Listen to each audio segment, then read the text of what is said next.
Good morning, students. I just wanted to give a brief explanation on one of the assignments that you were given today.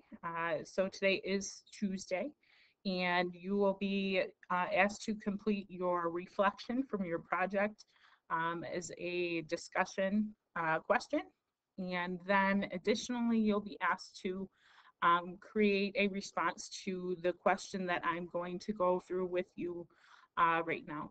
So this assignment, the Kingdoms of Life ongoing discussion assignment, is an assignment that summarizes what we've been talking about with our Kingdoms of Life, and then it moves us into our study of the Kingdom Animalia and getting into invertebrates. For this assignment, you're going to choose one of the invertebrate species from the list below in the Kingdom Animalia. You're going to use information from chapter 18 in your textbook, and then additional research to one article from phys.org. You're going to craft a response that demonstrates a deep level of understanding about this organism and its importance to the Kingdom Animalia. And so I've given you a couple organisms here, jellyfish, sponges, flatworms, parasitic worms, oysters, and clams.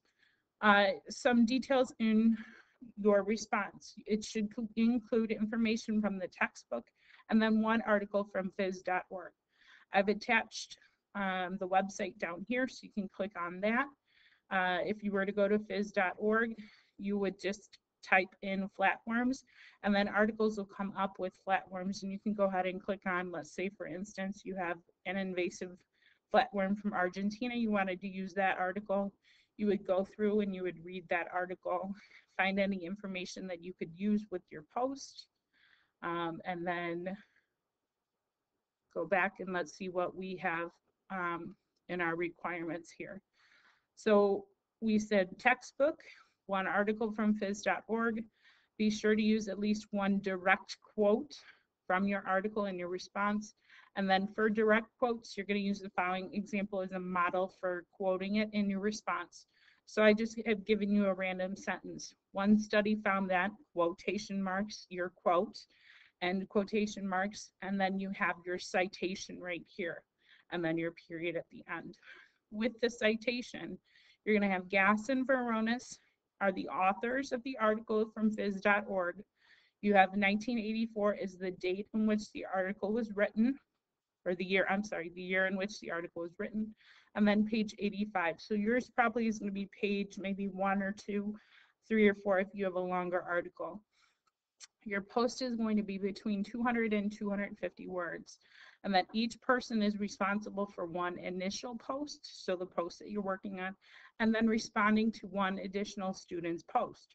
The guidelines for crafting your post and responding to your post are listed below. So this is important suggestions on how to do your post. And this is the first experience that we've had with an online discussion. So let's be sure to pay attention to our online posts.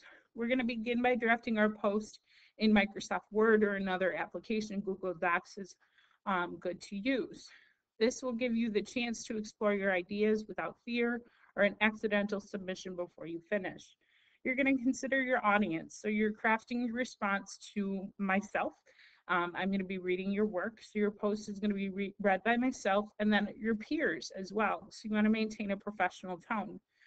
Use a gentle opening. Don't be too abrupt or forward right off the bat. So allow your reader some time to get into your post without feeling lost or overwhelmed. Definitely avoid jokes, because if you're not in a face-to-face environment, it's easier for someone to take something you say in the wrong way. When you're responding to another person's post, you're going to address your classmate by their name when they're responding to their post, or when you're responding to their post. Don't dominate the conversation. You're going to ask questions that point out specific details that you found interesting about their post. Keep in mind that the goal is in responding is rooted in keeping the conversation going and also keeping the conversation professional. Quote or restate a few ideas in the post that you're responding to, and then be respectful and non-confrontational. Be as specific as possible to encourage the discussion. Like I said, this assignment is due at 10 a.m. on Wednesday, April 8th. Be sure to post soon enough so that it gives others the chance to respond to your post. I'm also going to be available tomorrow during our normal class hours. For any questions that you might have, just private message me. It's going to be more of an office hours, so it's not required, but I am available. So if you want to private message me and say, hey, Ms. Havers, I have a question about this, we can set up a Zoom to do that. I hope that you guys got a lot from what I had to say with the explanation about this assignment. I look forward to hearing what you have to say, reading what you have to say. So have a good day.